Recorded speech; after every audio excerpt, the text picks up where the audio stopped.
Amazing অ্যারাউন্ডে সকলকে স্বাগত।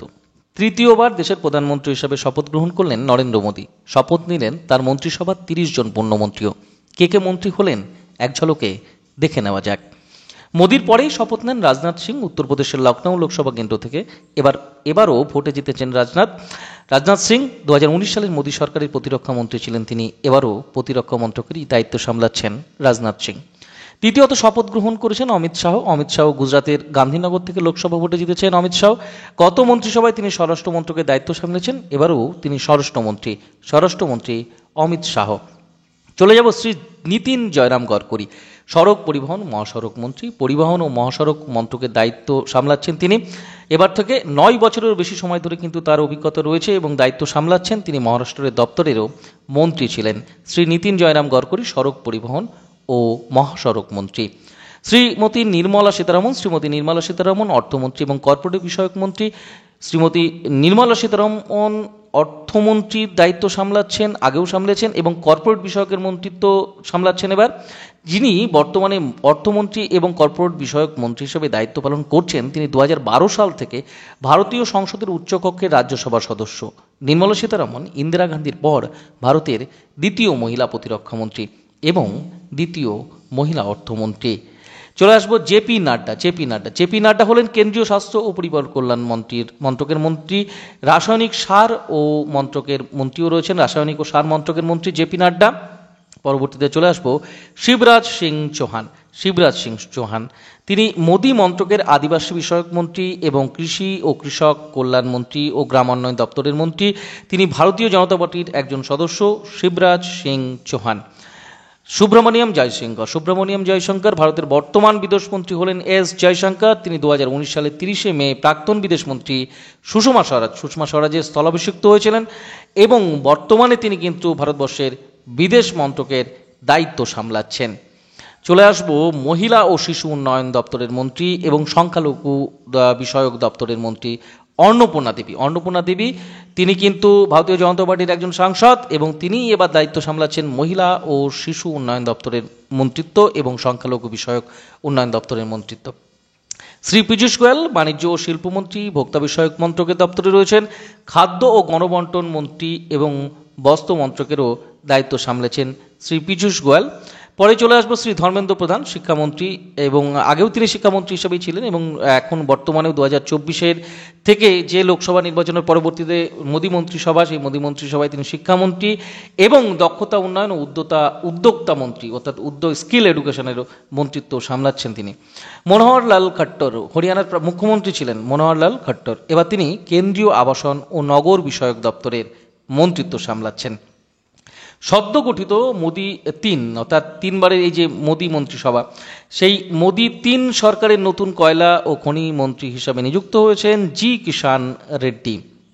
প্রসঙ্গত আরেকটি কথা উল্লেখ করে রাখি যে অষ্টাদশ লোকসভার প্রথম অধিবেশন শুরু হচ্ছে আগামী ২৪শে জুন। সংসদের এই বিশেষ অধিবেশন চলবে ৮ দিন, শেষ হবে ৩রা জুলাই। অন্যদিকে রাজ্যসভার ২৬৪তম অধিবেশন শুরু হচ্ছে ২৭শে জুন, সেই অধিবেশনও ৩রা জুলাই শেষ হবে।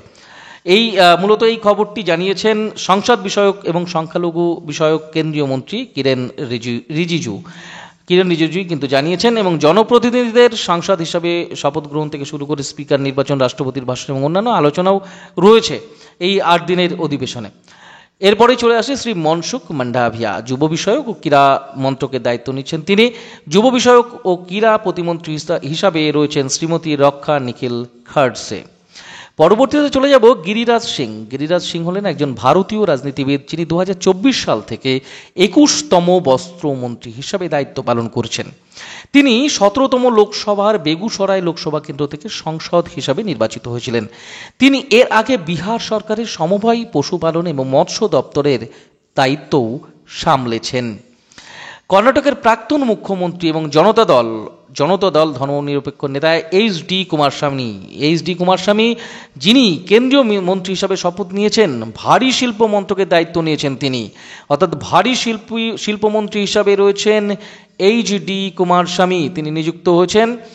এরপরেই ২০২৪ লোকসভা ক্যাবিনেটে তিনি জলসম্পদ মন্ত্রী হিসেবে যিনি থাকছেন, তিনি হচ্ছেন চন্দ্রকান্ত রঘুনাথ পাটিল, CR পাটিল।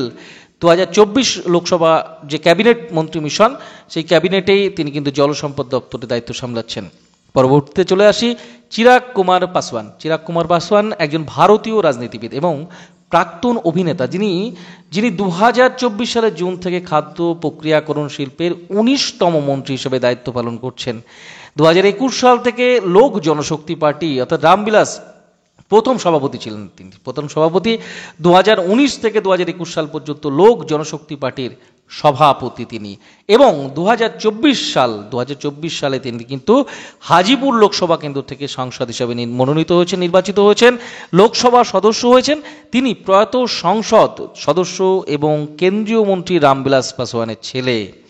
পরবর্তীতে চলে আসবো হরদীপ সিং পুরী, প্রাক্তন ভারতীয় কূটনীতিক, যিনি বর্তমানে পেট্রোলিয়াম ও প্রাকৃতিক গ্যাস মন্ত্রী এবং ভারত সরকারের আবাসন ও নগর বিষয়ক মন্ত্রী হিসাবে দায়িত্ব পালন করেছেন তিনি কিন্তু ইতিমধ্যেই। বর্তমানে তিনি ইতিহাসে সবচেয়ে দীর্ঘ সময় ধরে আবাসন ও নগর বিষয়ক মন্ত্রকের দায়িত্ব সামলেছেন। এরপরে চলে আসবো ভূপেন্দর যাদব। ভূপেন্দর যাদব তিনি হলেন একজন ভারতীয় রাজনীতিবিদ, যিনি 2024 সাল থেকে পরিবেশ, বন ও জলবায়ু পরিবর্তনের 20তম মন্ত্রী হিসেবে দায়িত্ব পালন করছেন। এছাড়াও তিনি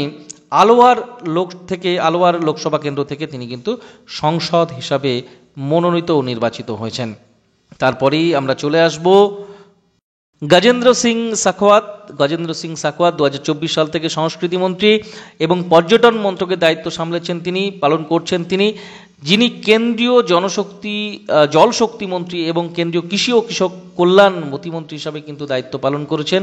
তবে এখন থেকে তিনি মূলত সংস্কৃতি মন্ত্রী এবং পর্যটন মন্ত্রী হিসেবে দায়িত্ব পালন করবেন। এরপরেই আমরা চলে আসব জিতান রাম মাঞ্ঝি, যিনি 2024 সাল থেকে ক্ষুদ্র ও মাঝারি উদ্যোগের মন্ত্রী হিসাবে দায়িত্ব পালন করছেন। তিনি বর্তমানে গয়া আসন থেকে সাংসদ হিসাবে নির্বাচিত হয়েছেন এবং বিহারের 23তম মুখ্যমন্ত্রী ছিলেন। 20 মে 2014 থেকে 20 ফেব্রুয়ারি 2015 সাল পর্যন্ত কিন্তু তিনি ছিলেন সেই পদে। এরপরে চলে আসবো কিঞ্জরাপু রামমোহন নাইডু, অর্থাৎ বর্তমানে 2024 সাল থেকে বেসামরিক বিমান চলাচলের 34তম মন্ত্রী হিসাবে দায়িত্ব পালন করবেন তিনি সংসদ সদস্য হিসাবে শ্রীকাকুলাম লোকসভা কেন্দ্রের প্রতিনিধিত্ব করেন। তিনি অন্ধ্রপ্রদেশ থেকে 16তম, 17তম এবং 18তম লোকসভায় সংসদ সদস্য হিসাবে জয়ী হয়েছিলেন।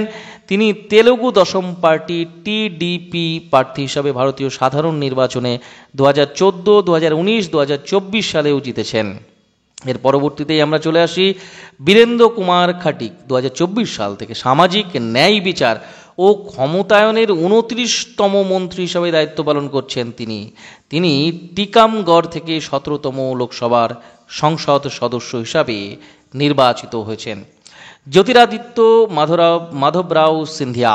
জ্যোতিরাদিত্য সিন্ধিয়া বলেই আমরা পরিচিত আমাদের কাছে, একজন ভারতীয় রাজনীতিবিদ, যিনি রাজ্যসভার সদস্য হিসাবে মধ্যপ্রদেশ হতে প্রতিনিধিত্ব করেন, যিনি একসময় গোয়ালিয়র রাজ্যের শাসনকারী সিন্ধিয়া পরিবারের সদস্য। কিন্তু তিনি 2012 সালে ভারতের সাধারণ নির্বাচনে পরাজয়ের পূর্ব পর্যন্ত মধ্যপ্রদেশের গুনা আসন হতে লোকসভায় প্রতিনিধিত্ব করেন। রাজনৈতিক জীবনে তিনি প্রথমে ভারতীয় কংগ্রেসের সঙ্গে যুক্ত থাকলেও বর্তমানে কিন্তু তিনি ভারতীয় জনতা পার্টির সদস্য হিসাবেই আছেন।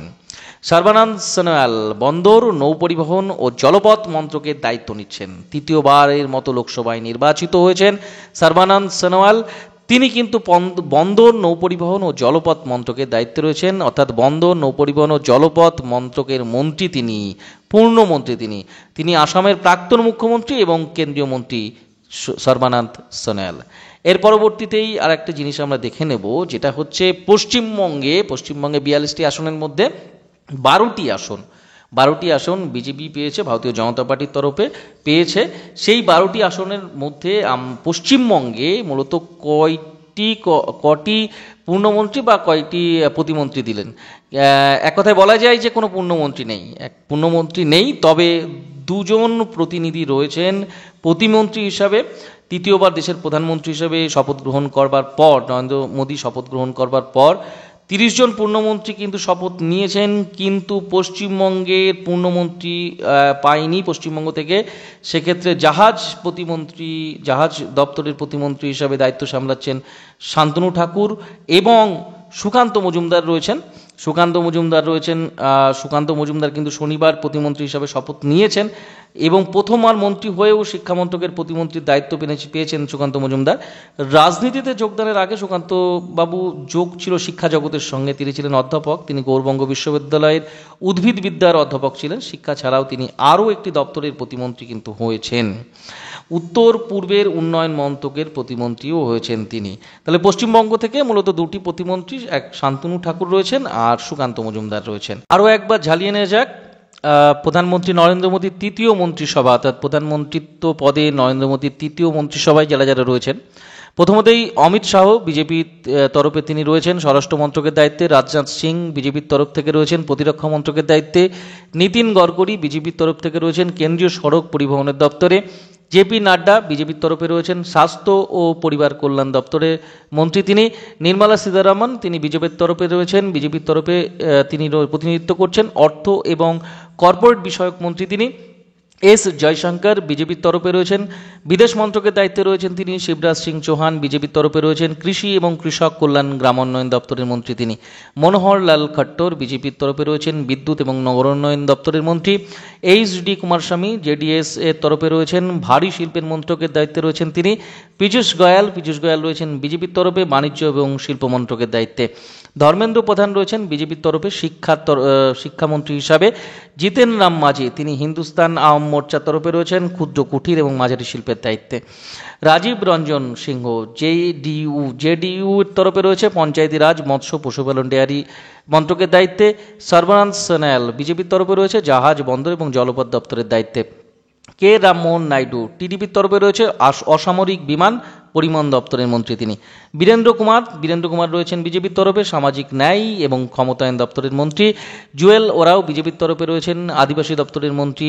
প্রহ্লাদ যোশী রয়েছেন বিজেপির তরফে ক্রেতা সুরক্ষা, খাদ্য, জনবন্টন, পুনর্ব্যবহার যোগ্য শক্তির দপ্তরের মন্ত্রী। অশ্বিনী বৈষ্ণব রয়েছেন বিজেপির তরফে রেল, তথ্য সম্প্রচার, তথ্য প্রযুক্তি এবং বৈদ্যুতিন দপ্তরের মন্ত্রী। গিরিরাজ সিং তিনি রয়েছেন বিজেপির তরফে বস্ত্র দপ্তরের মন্ত্রী। জ্যোতিরাদিত্য সিন্ধে বিজেপির তরফে যোগাযোগ, উত্তর পূর্বাঞ্চলের উন্নয়ন দপ্তরের মন্ত্রী তিনি। ভূপেন্দ্র যাদব বিজেপির তরফে রয়েছেন পরিবেশ, বন এবং জলবায়ু পরিবর্তন বিষয়ক দপ্তরের মন্ত্রী তিনি। গজেন্দ্র সিং শেখাওয়াত তিনি রয়েছেন বিজেপির তরফে সংস্কৃতি এবং পর্যটন দপ্তরের মন্ত্রী। অন্নপূর্ণা দেবী রয়েছেন বিজেপির তরফে মহিলা এবং শিশু কল্যাণ দপ্তরের মন্ত্রী। কিরেন রিজিজু তিনি বিজেপির তরফে রয়েছেন সংসদ বিষয়ক মন্ত্রকে রয়েছেন, সংখ্যালঘু বিষয়ক মন্ত্রকের দপ্তরেও কিন্তু তিনি রয়েছেন। মনসুখ মান্ডভিয়া বিজেপির তরফে রয়েছেন ক্রীড়া, শ্রম এবং কর্মসংস্থানের দপ্তরে।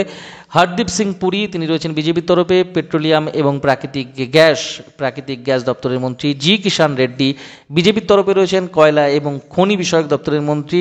চিরাগ পাসওয়ান এলজেপিআর খাদ্য প্রক্রিয়াকরণ এই সমস্ত দপ্তরে রয়েছেন। সি.আর. পাটিল রয়েছেন বিজেপির তরফে জল শক্তি দপ্তরের মন্ত্রী। এছাড়াও স্বাধীন দায়িত্বপ্রাপ্ত মন্ত্রী হিসেবে রয়েছেন রাও ইন্দ্রজিৎ সিং বিজেপির তরফে পরিসংখ্যান এবং প্রকল্প রূপায়ণ, পরিকল্পনা, সংস্কৃতি বিষয়ক মন্ত্রকের দায়িত্বে। জিতেন্দ্র সিং রয়েছেন বিজেপির তরফে বিজ্ঞান এবং প্রযুক্তি, ভূবিজ্ঞান, কর্মীবর্গ, জনঅভিযোগ, পেনশন এবং পারমাণবিক শক্তি মহাকাশ দপ্তরের দায়িত্বেও জিতেন্দ্র সিং বাবু রয়েছেন।